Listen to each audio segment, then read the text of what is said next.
What's good? My name is Charity Crawford. Here's a fact. Just 0.5% of all gun violence is related to terrorism. And the vast majority of that terrorism was committed by white Christian men. Islamic extremists only account for 2.6% of the mass shootings in America. That is 2% of 0.5%. That means that Muslim terrorism only accounts for 0.0001% of the gun violence in our country. Almost nothing.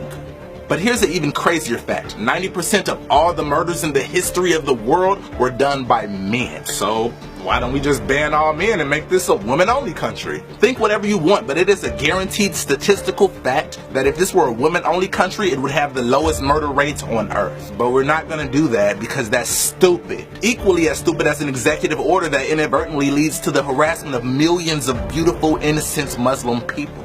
And I know what you're thinking. But you're just talking about gun violence. What about all the other terrorist attacks that happened? I'm glad you brought that up. It's true. About 3,100 innocent Americans have died in terrorist attacks since September 11, 2001. But keep in mind, of those 3,100 people that died, 2,902 of them died on September 11, 2001. So let's be clear. When we say terrorism in this country, 93% of what we're talking about is 9/11. Well, despite the fact that Trump's executive order consistently mentions 9/11 and consistently mentions terrorism, none of the home countries of the 19 hijackers are included in the ban. So what really is this about?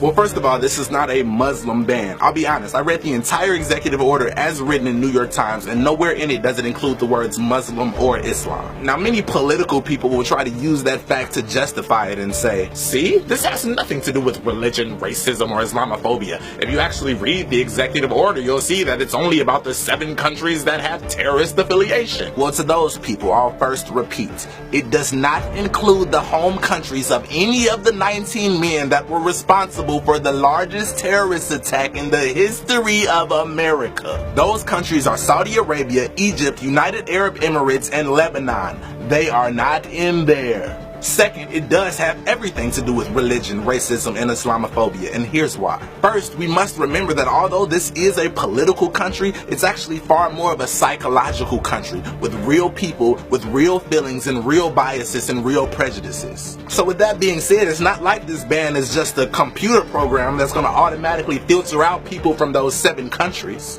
It is an order that will be enforced by everyday airport security guards and border patrol. So what you get is not this clean, pretty fulfillment of an order.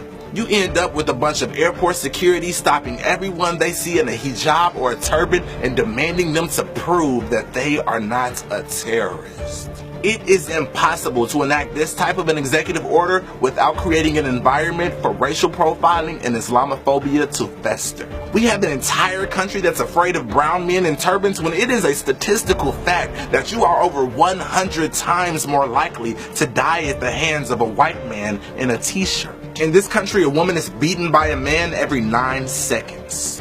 1 in 5 women have been raped. Yet for some reason, you don't see men getting randomly stopped at airports to ensure that they are not a rapist or an abuser. When ironically, that would keep the American population much more safe than banning the citizens of 7 Muslim majority countries. Why don't we ban white policing in minority areas since we have clearly seen that that leads to racially charged murder? Trump's executive order states that they will make publicly available information regarding the number of foreign nationals in the United States who have been charged with terrorism-related offenses while in the United States, convicted of terrorism-related offenses while in the United States, or removed from the United States based on terrorism-related activity, affiliation, or material support to a terrorism-related organization. But what about the domestic terrorists?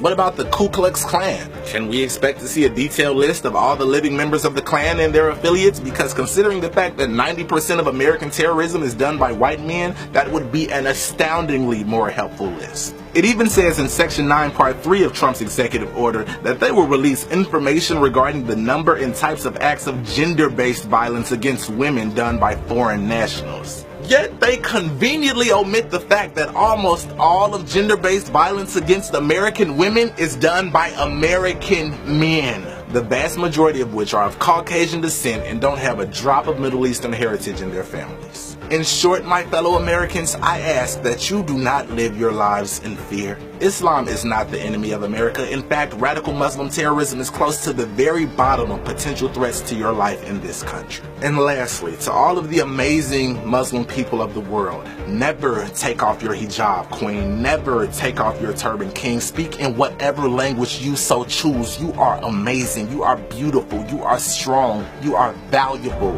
And to all of the people of the world, I love you.